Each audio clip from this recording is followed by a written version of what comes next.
कोडला रखे कलोड़े जो गोठ सिकंदर अली खान टावरी परों गुंजा भी अचन था लेखपुर जा इलाके जा अचन था तकरीबन अलहमदुल्ला जुमे ते 250 माण्हू थी 200 माण्हू जे करीब थींदो आहे बाक़ी अलहमदुल्ला हिते बि पंहिंजे इलाके जे अंदरि ईद नमाज़ पूरे इलाके जा माण्हू हिते ईद नमाज़ भी थींदी आहे साईं कंबर साईं हुसैन शाह नालो बि उन्हनि ॾिनो मदरसे जो सैयद गुलाम हुसैन शाह कंबर वारो साईं उन्हीं बुनियाद ते वियो गोड़ जा ॿार बि अचनि था मुसाफ़िर फ़िलहाल न आहिनि नओं इदारो आहे नओं कमु शुरू आहे अलाह जे घर जो 7-8 साल थी विया आहिनि पहिरियों जेको बुनियाद रखियो हुयो सदाम हुसैन कलोड़े फ़कीर रखियो उन जी अॻुवाण उहो अस्सलाम वालेकुम दोस्तों मां आहियां जो पंहिंजो काज़ी अब्दुल सत्तार ऐं अवां ॾिसी रहिया आहियो मुंहिंजो यूट्यूब चैनल सत्तार काज़ी व्लॉग। जी हाँ दोस्तों मां हिन टाइम बीठल आहियां ॻोठ क़ाइमदीन कलोड़ो नज़द लिखपुर रोड। जी हाँ अधे सोनण जिथे मां बीठल आहियां ऐं हिते ही जेको ॻोठ आहे ॻोठ क़ाइमदीन कलोड़ो में हिकिड़ो दीनी मदारस जंहिंखे 3 खां 4 साल थी विया आहिनि हिते उनजो बुनियाद रखियो वियो हुयो जंहिंमें कई परे परे जा जेके आलिम बुज़ुर्गान ऐं जेके हाफ़िज़ बि हिते मुक़ररु कया विया हुया ॻोठ जे ॿाहिरि जे माहौल जे हिसाब सां जेके ॿाहिरियां जा जेके हाफ़िज़ा या उलमा उहे हिते जेको आहे बरक़रार न रही सघिया आहिनि हिन टाइम ताईं ऐं हाणे जेको आहे हिन जो बाक़ाइदा हिकिड़ो मस्जिद जो बि बुनियाद रखियो वियो आहे ऐं मस्जिद जो ऐं मदरसे जो बि जेको आहे बुनियाद रखियो वियो आहे ऐं मदरसे जो नालो आहे हबीब फैज़ान। जी हाँ मां हितां जो जेको मोहतमिम आहे जेको जो ख़िदमतगार आहे मां उनजी बि अव्हां सां मुलाक़ात करायां थो अचो त हिन में कहिड़े कहिड़े इदारे जो ताउन आहे या पंहिंजी मदद पाण ई कमु कनि था पिया या कंहिं गवर्नमेंट जो या रजिस्टर्ड बि आहे या न आहे इहो बि इन्हनि खां मालूमात वठूं था जेके ही क़ाइमदीन कलोड़ा बिरादरी जा तक़रीबन 3 खां 4 साल हिन मदरसे जो बुनियाद विधो वियो हुयो ऐं जेको आहे बुनियाद रखियो वियो आहे उन बुनियाद में मतिलबु हिते आस पास जे इलाइक़नि जा जेके ॻोठ आहिनि परे परे जा ॻोठनि जा माण्हू हिते ईद नमाज़ बि अदा करणु अचनि था पिया। ईद नमाज़ अदा करण खां पोइ जुमे जो बि जेको आहे हिते इस्तेमालु कयो वेंदो आहे जुमो बि अदा कयो वेंदो आहे हिते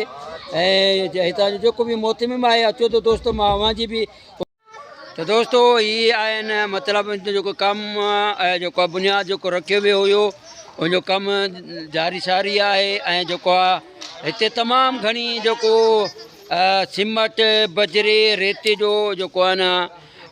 तमामु घणी सख़्तु ज़रूरत बि आहे मस्जिद जो बि कमु हले थो पियो ऐं हितां जो जेको मोहतमिम आहे जेको हितां जो ख़िदमतगार आहे मां उनजी बि अव्हां सां मुलाक़ात करायां थो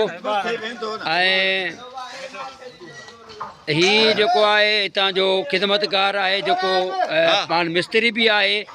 मां इनजी अव्हां सां मुलाक़ात करायां थो। अस्सलाम वालेकुम अदा। वालेकुम अस्सलाम से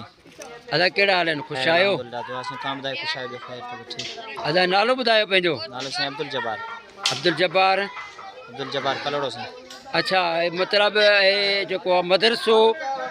हिन मदरसे खे बुनियाद जेको विधो वियो हो हिते बुनियाद विझण में घणो टाइम लॻो आहे हिन मदरसे खे। तक़रीबन साईं हिन खे 6 खां 7 साल थी चुका आहिनि मदरसे जो बुनियाद जॾहिं रखियो हुयोसीं। अच्छा मस्जिद जी बि बुनियाद हुई हाणे अलहमदुलिल्लाह त जुमो नमाज़ बि थिए थो पियो ईद नमाज़ बि थींदी पई आहे हाणे मस्जिद जो तक़रीबन थी विया असांखे 8 खां 9 ॾींहं मस्जिद जो बुनियाद रखियोसीं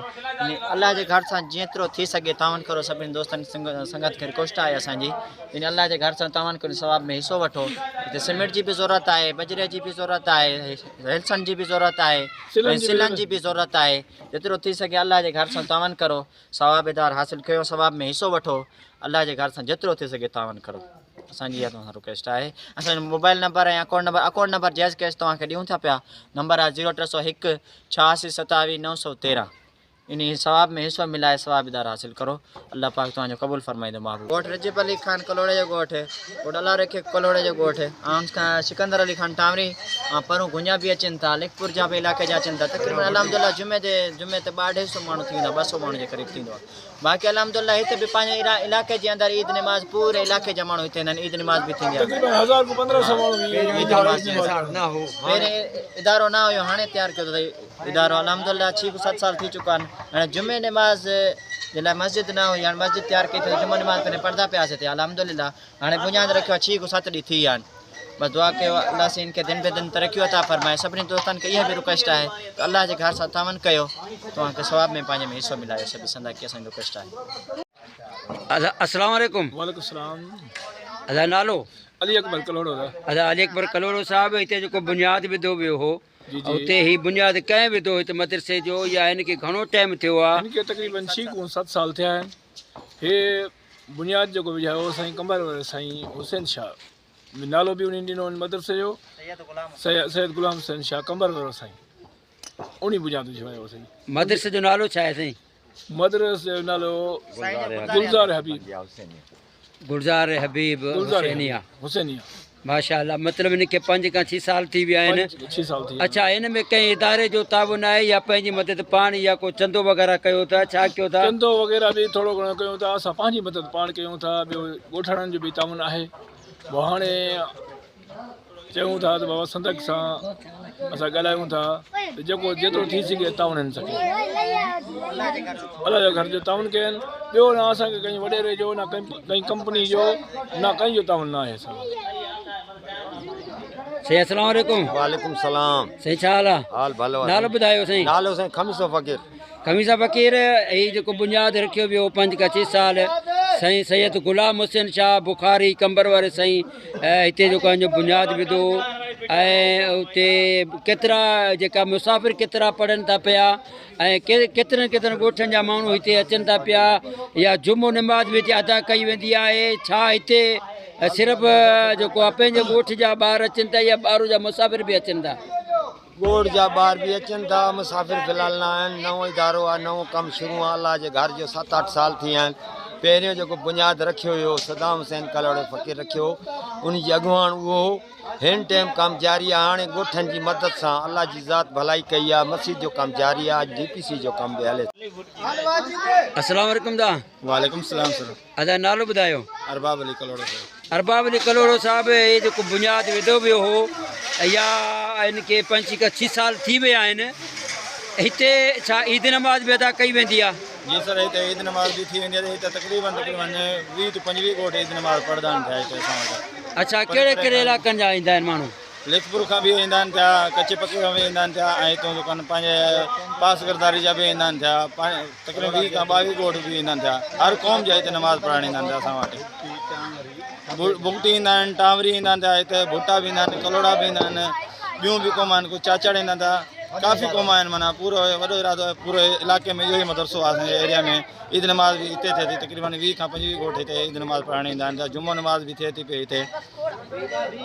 बाक़ी जेको आहे ईद नमाज़ बि थिए थी हिते मदरसो बि आहे ऐं तराबी बि थींदी आहे रमज़ान शरीफ़ में तराबी बि थींदियूं आहिनि थियूं हाणे मस्जिद जो बुनियाद रखियो वियो आहे जेको थी सघे जंहिंखां मदद कराई वञे अलाह पाक जो ई घर आहे। त नाज़रीन ही हुया हिननि जे ॻोठ वारनि जा जेके पंहिंजा ख़्यालात जो इज़हार कनि पिया ऐं मस्जिद मदरसो तक़रीबन इनखे 5 खां 6 साल ॿुधाइनि था पिया इन जो बुनियाद रखियो वियो हो ऐं आस पास जे इलाइक़नि जा जेके आहिनि माण्हू हिते ईद नमाज़ बि अदा करणु अचनि था ऐं हिन में जेको आहे हिते पहिरियां मस्जिद न हुई ऐं हेठि जेको आहे सफ़ूं वग़ैरह विछाए करे